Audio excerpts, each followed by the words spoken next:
Voilà.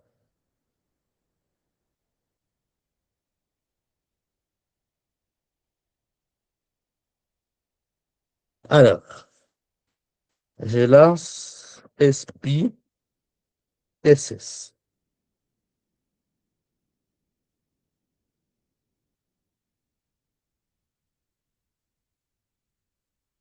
Et au lieu d'encoder les données, nous les avons en Excel. Je viens chez Fichier, Ouvrir, Données. Je choisis Excel et puis je parcours. Je crois c'est dataset. J'ai dit ouvrir. Et là, il ouvre et pouf, mes données viennent de quitter Excel vers SPSS.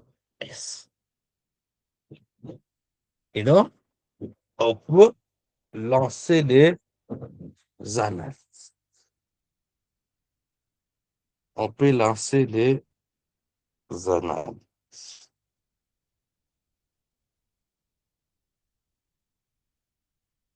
Et là, premier élément, nous produisons les effectifs. Analyse,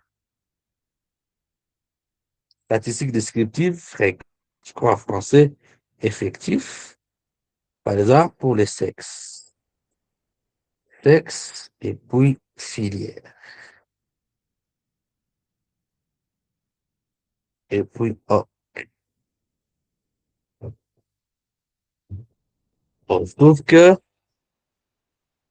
sur 300, 148 sont hommes, 152 sont femmes. Et par rapport aux filières, on voit aussi. Si on veut voir les fréquences de réussite, alors on va aller chercher les différentes fréquences. On prend réussite et puis oh, échec 4, réussite 296 et les pourcentages est donné. Alors, pour des variables texte, on ne peut se limiter qu'à ça. Mais pour des variables chiffres, on peut calculer moyenne, écart type, et ainsi de suite. Et pour ça, c'est toujours analyse, statistique descriptive. Cette fois-ci, on prend descriptive. Et là, par exemple, l'âge, les aires d'études. Qu'est-ce qu'on calcule? On voit ce qu'on calcule. Moyenne, écart type, minimum, maximum. On peut prendre standard deviation. Voilà. Il nous a calculé ces éléments sans difficulté. Il nous a donné. Si on veut, par exemple, maintenant pour les sexes, ou bien pour filière, on veut calculer, on veut voir mode, le mode médian, on vient l'analyse, fréquence, statistique. Laissez-moi remettre filière. Oui, monsieur Sylvestre, on vous prend dans une minute. Un instant, on finit ça. Filière statistique. Au lieu de calculer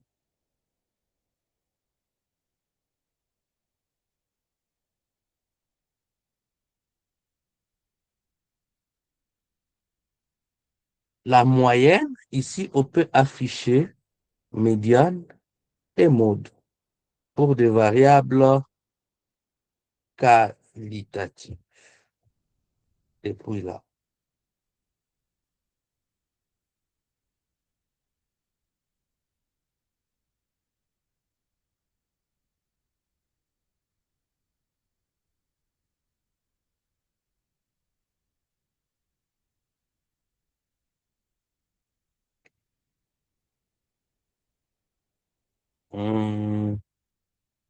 Qu'est-ce qui nous a produit ça? Statistiques, gestion, fréquence valide. Il n'a pas produit ça. Monsieur Yves, vous avez une question? Oui, vraiment, je m'excuse, hein. Donc, la connexion vraiment est en train de me dérouter. Donc, chaque fois que je suis en train de vouloir suivre, ça coupe. Donc, le passage de Excel vers SPSS, c'est là où jusque-là, je n'ai pas en train de voir ça. Donc, je suis en train d'arriver pendant que vous venez de parler de ça. Donc, je ne sais pas comment on est en train de quitter donc d'Excel, comment on remet ça sur SPSS. Cette étape-là m'a échappé. Encore, ça vient de m'échapper. Donc, la connexion a encore bougé pendant que vous étiez en train de parler de ça. Je m'excuse vraiment On de prend, venir, bien que. ouais, Ouais. ça va, il n'y a pas de souci. On prend fichier, on est chez fichier, donner ou ouvrir. Ouvrir et puis donner. Et là, on choisit le type de fichier, on choisit Excel et on défile sur son ordinateur pour chercher le fichier Excel qui a ces données. C'est tout. Et puis on dit OK et ça va. Donc, Ok, ok. voilà, fichier, ouvrir, donner et puis on cherche.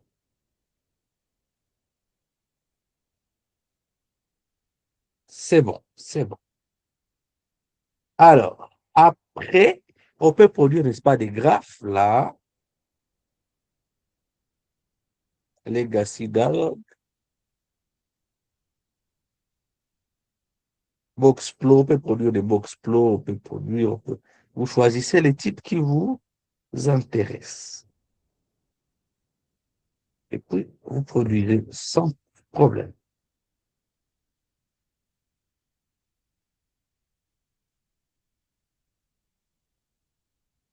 Voilà.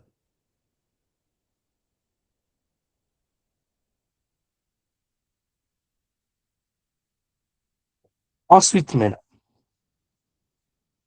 commence des relations des variables.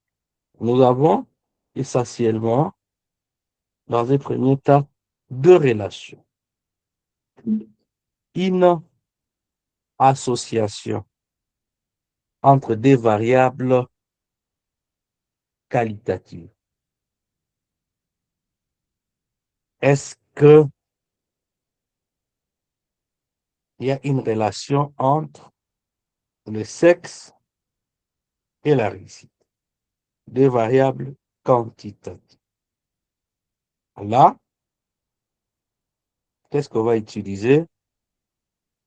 On va utiliser ce qu'on appelle des tableaux croisés et ici les qui carrés. On fait analyse, statistique descriptive, tableau croisé. On croise quoi? On croise la filière et la réussite.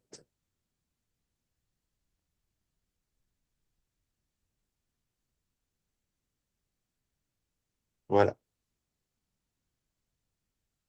Malheureusement, nous n'avons pas demandé qu'il nous affiche le qui carré.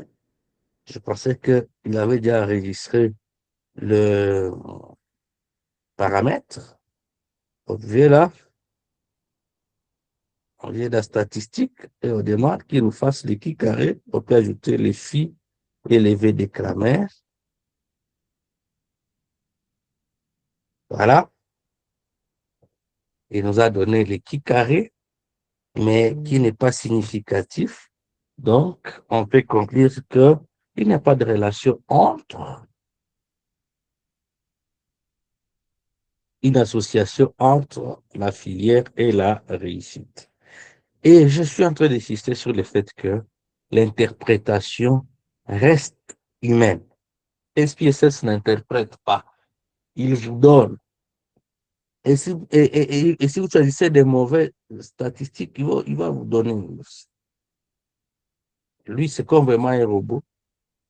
Vous avez votre véhicule, vous décidez de l'introduire dans les îles rivières pour qu'il passe, le véhicule va aller.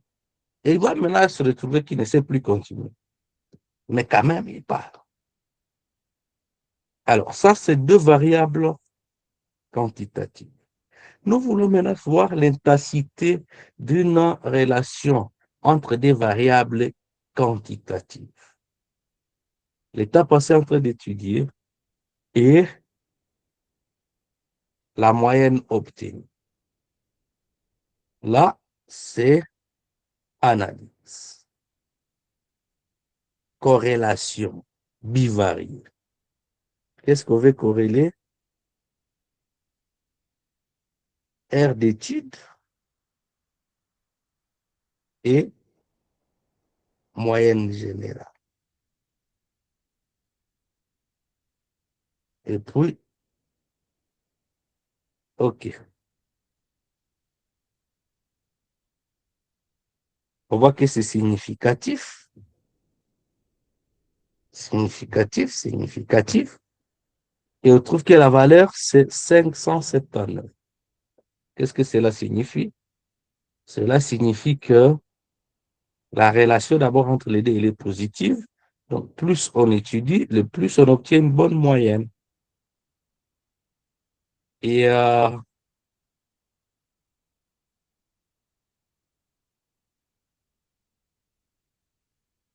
c'est une relation qui est une corrélation qui n'est pas très, très élevée, mais qui n'est pas non plus faible. 579. Parce que 1, c'est le maximum. Voilà. Ensuite, nous avons maintenant voulu prédire. Et là, nous avons fait une régression linéaire. Nous voulons voir, est-ce que les temps passés en train d'étudier, est-ce que la motivation, est-ce que ces éléments-là peuvent prédire la moyenne générale? Est-ce que ces éléments expliquent la moyenne générale? Pour ça, une régression, régression linéaire. La variable indépendante, c'est laquelle? C'est la moyenne générale. Et alors, je m'excuse, ça c'est la variable dépendante, la moyenne générale et les éléments, aire d'étude, présence au cours, aire de sommeil par exemple. On voit les trois.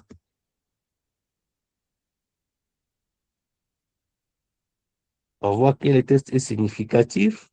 R carré qu'on vient de trouver, c'est 38,7. Ça veut dire les modèles expliquent la variation de la moyenne générale est expliquée de 38% est expliqué par le modèle. Donc, 38,7% la variation de la moyenne générale est expliquée par le modèle, ce qui signifie qu'il reste encore autour de 70% des variations qui sont expliquées par les autres facteurs. Effectivement, la réussite n'est pas seulement expliquée par les heures d'études, les heures de sommeil et les heures passées au cours. Et maintenant, quand on vérifie élément après élément, on voit que R d'études, c'est significatif. Ici, présence au cours, oui, mais R de sommeil, ce n'est pas significatif.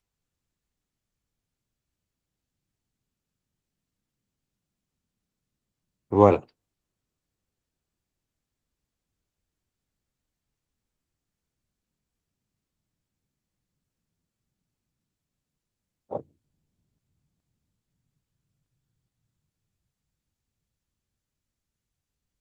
Alors, on a poursuivi Nous avions ensuite voulu voir, comparer deux groupes. Est-ce que la moyenne générale est la même pour les hommes comme pour les femmes? La comparaison de groupes, quand on a deux groupes, on a fait analyse, comparaison de moyenne, analyse, comparaison de moyenne. Je vais avouer que je ne vois plus très bien. Alors moi, j'ai passé toute la journée devant un écran. Comparer de moyenne. Et puis là, moyenne générale. Et puis on groupe selon le sexe. Et là, on prend homme.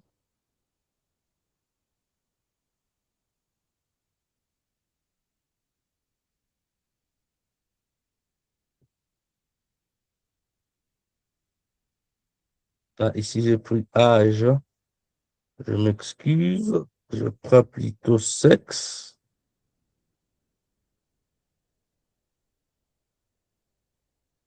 Homme. Et puis femme. Et puis, OK. On compare, on voit que les femmes ont une bonne moyenne que les hommes, mais on ne conclut pas encore. Quand on vient voir que ce n'est pas significatif, on se dit alors, les moyennes ne sont pas différentes entre hommes et femmes, même si les chiffres disent qu'elles sont différentes. Mais c'est pas qu'à chaque instant, on aura deux groupes. On peut en avoir plusieurs. Alors ici, les TSTT ne passent plus. Il faut aller vers ANOVA.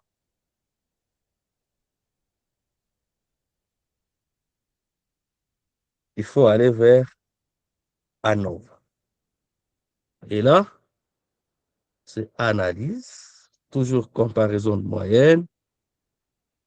ANOVA, one way ANOVA, moyenne générale. On peut par exemple grouper par motivation. Et puis on cherche, on voit. Et on voit que effectivement, il y a une différence de moyenne selon la motivation.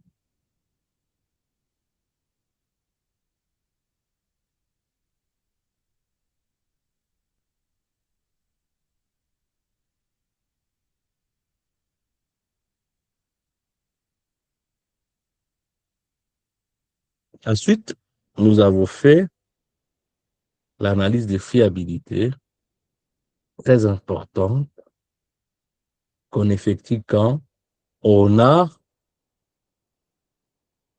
beaucoup d'indicateurs pour une même variable. On veut vérifier si tous ces indicateurs mesurent réellement la variable. Et les modèles les plus utilisés, c'est les modèles alpha. Là, c'est analyse, échelle, analyse de fiabilité. On prend les éléments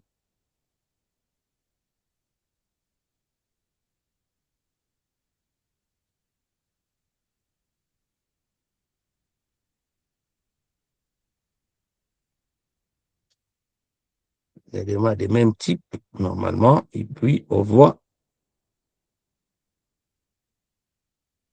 et on trouve que notre alpha, il est très, très faible, 247.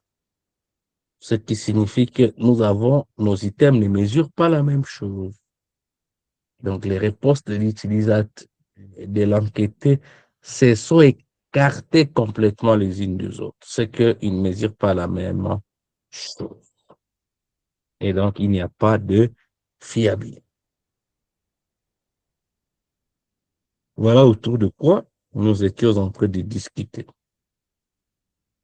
Et nous étions en train de vouloir démystifier des analyses avec SPSS. Parce qu'en fait, ce n'est pas aussi compliqué que ça.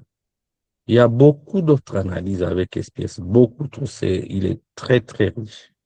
Peut-être qu'on aura des occasions à l'avenir d'y revenir, mais le principe, il est le même. Le principe, c'est de savoir manipuler de manière générale le logiciel parce que les procédures sont en ligne.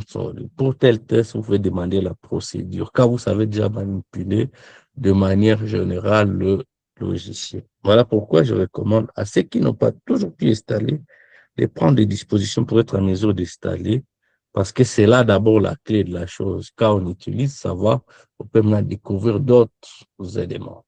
Parce qu'il y a encore, par exemple, des régressions logistiques qu'on n'a pas abordées ici et beaucoup d'autres analyses. Voilà, Monsieur Sylvain. Oui, bon, merci pour la récapitulation. Euh, je n'ai pas vu les éléments sur lesquels on peut tester pour ANOVA. On prend la signification, il y a un autre indicateur à part la signification. Non, non, il suffit. La signification et le F, ici. Ici, d'abord, on dit que c'est significatif. Et maintenant, on voit la valeur de F. Plus elle est élevée, quand elle est élevée, ça signifie qu'il n'y a pas de grande différence à l'intérieur des groupes, mais il y en a à l'extérieur des groupes. Ça veut dire, par exemple, pour notre cas ici, la moyenne est presque la même à l'intérieur des groupes et elle est très différente à l'extérieur des groupes. Concrètement, par exemple, ceux qui sont satisfaits, ceux qui sont motivés ont presque la même moyenne, qui est très différente de ceux qui ne sont pas motivés. Voilà donc les éléments qu'on voit. Et là, donc, on le compare à quoi le F ici? Comme on prenait d'autres, la signification inférieure à 0,05. Ici aussi, on le compare à 0,05 toujours. Non, c'est la signification qu'on compare à 0,05, mais pas le F. D'accord. Et donc, le F ici n'est pas comparé à un autre indicateur.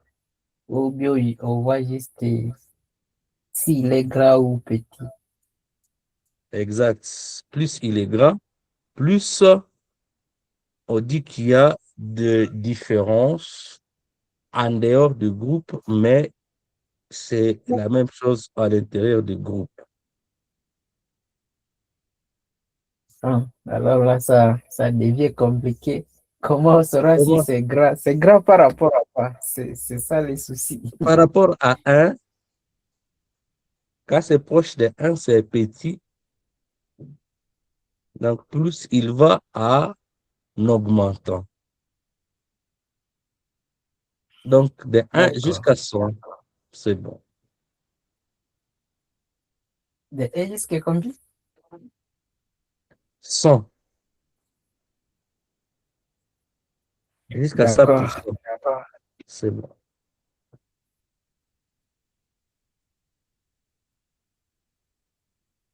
Monsieur Moundou,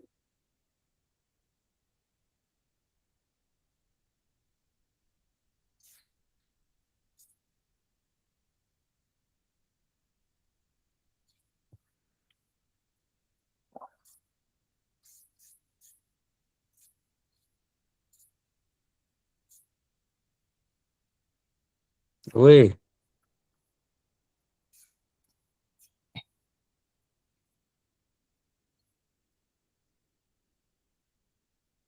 il a levé la main. Nous vous écoutons, Monsieur Moundou. Vous pouvez lancer votre micro.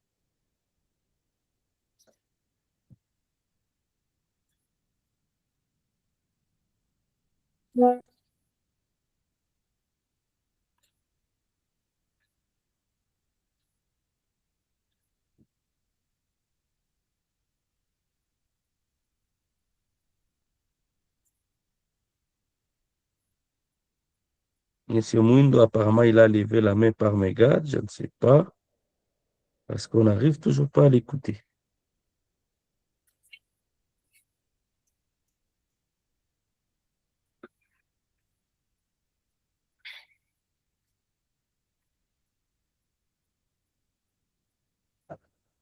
Voilà. Il n'arrive pas toujours à intervenir.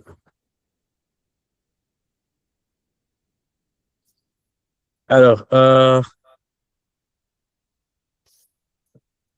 pour revenir peut-être à la question de Sylvain, les F fera la variance entre groupes divisé par la variance à l'intérieur du groupe. Et plus elle est petite, plus les groupes, c'est récent. Quand c'est petite, les groupes, c'est récent. Mais quand c'est grand, les groupes ne se ressemblent pas. Donc, la seule nuance que je vais donner, c'est que on va de 1 jusqu'à plus ou moins l'infini. Ce n'est pas jusqu'à 100, je m'excuse.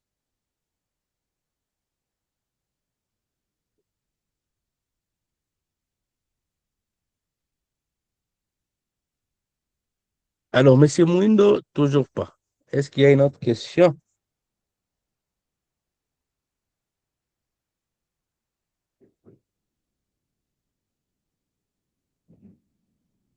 Peut-être qu'il n'y a plus de questions, qu'il faut d'abord essayer de pratiquer.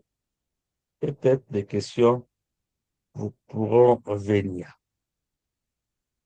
Alors, pour ceux qui n'ont pas pu pratiquer, vous pouvez installer et nous passons que Google Meet va nous donner des vidéos le plus vite possible pour que déjà demain matin, nous puissions s'y les rendre disponibles. Mais le plus souvent, il y a des fois, on nous demande d'attendre 24 heures, ça dépend. Mais aujourd'hui, on nous a donné des vidéos très vite, parce que ça pourrait être le cas pour prochainement. Voilà. Alors, nous allons arrêter pour aujourd'hui. Le temps qu'on se repose, comme on a commencé à 16h10. Il y a qu'un certain nous a rejoint, comme M. Kinda, avec un retard. Il pourra peut-être voir des vidéos. J'ai vu aussi Gaëtan qui s'est excusé carrément dans les groupes qui, lui, n'a même pas pu nous rejoindre.